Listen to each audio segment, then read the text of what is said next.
বহুল আলোচিত তত্ত্বাবধায়ক সরকার ব্যবস্থা বিলুপ্তির বিধান বাতিল, পুনর্বহাল গণভোট, পঞ্চদশ সংশোধনী এই ধারা বাতিল করা হলো। দর্শক, এর মধ্য দিয়ে একটি গণতান্ত্রিক সুষ্ঠু নির্বাচনের পথ উন্মুক্ত হলো। দর্শক, এখন রাজনৈতিক বিধি ব্যবস্থার মধ্য দিয়ে আবার সেই যেই নিরপেক্ষ ভোট, সেই ভোটের একটি সম্ভাবনা তৈরি হলো।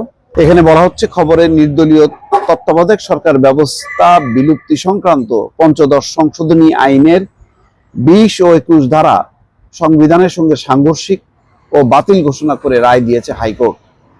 আদালত বলেছে, ধারা দুটি সংবিধানের মৌলিক কাঠামোকে ধ্বংস করেছে, যেটি হচ্ছে গণতন্ত্র। দর্শক, আমি জানি না এই মুহূর্তে আওয়ামী লীগের প্রতিক্রিয়া কি হচ্ছে, কেননা আওয়ামী লীগ হচ্ছে এই পঞ্চদশ সংশোধনী তারা বাতিল করেছিল। সেই পঞ্চদশ সংশোধনীর যে তত্ত্বাবধায়ক সরকার ব্যবস্থা, সেই তত্ত্বাবধায়ক সরকার ব্যবস্থা বাতিল করে আবার দলীয় ব্যবস্থার অধীনে নির্বাচন, এবং তার পর থেকেই সারা দেশ জুড়ে অশান্তি, রাজনৈতিক দলগুলো বর্জন এবং আন্দোলন, এই ধারায় গত 15টা বছর শেষ পর্যন্ত স্বৈর শাসন কায়েম হয়েছে। নির্বাচন রীতিমতো কবরে সমাধি হয়েছে। একতরফা একদলীয় একটি শাসন ব্যবস্থা বাংলাদেশের জনগণের বুকে জগদ্দল পাথরের মতো চেপে বসেছিল। সেখান থেকে মুক্ত হলো আজকে এই রায়ের মধ্য দিয়ে। ওই দুটি সহ পঞ্চদশ সংশোধনী আইনের মাধ্যমে সংবিধানে যুক্ত 7 খ 44(2) অনুচ্ছেদ সংবিধানের সঙ্গে সাংঘর্ষিক ও বাতিল ঘোষণা করেছেন আদালত।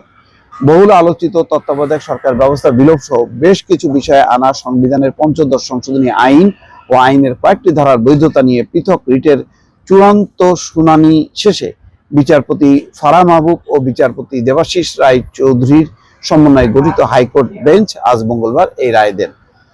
পঞ্চদশ সংশোধনীর মাধ্যমে 54টি ক্ষেত্রে সংযোজন, পরিমার্জন, প্রতিস্থাপন আনা হয়েছিল।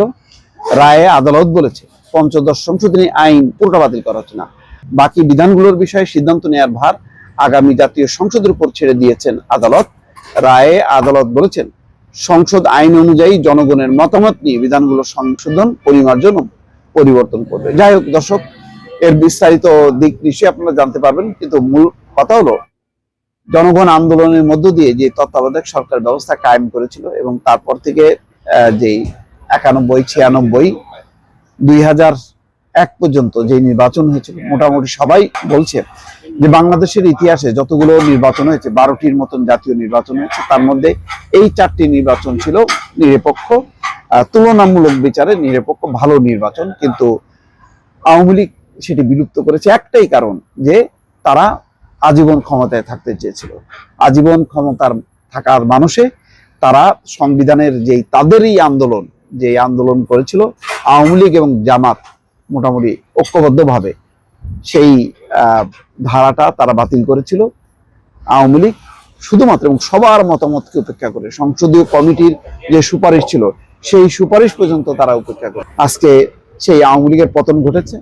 এখন যে নির্বাচন হবে, সেই নির্বাচনে যদি আওয়ামী লীগ আসে, তাহলে এই তত্ত্বাবধায়ক সরকারকে মেনে নাকে খত দিয়ে তাদেরকে আসতে হবে। তাদের জন্য একটা চরম শিক্ষা ইতিহাসের, যে এই দলীয় সরকার অধীনে নির্বাচন বাতিল করে তাদেরকে এখন সেই তত্ত্বাবধায়ক সরকারের অধীনে নির্বাচন করতে হচ্ছে। লজ্জা তাদের, লজ্জা। এই লজ্জা মেনে নিয়ে তাদেরকে নির্বাচন করতে হবে। জানি আওয়ামী লীগের মতন দলের কোনো লজ্জা নেই, হ্যাঁ, তারা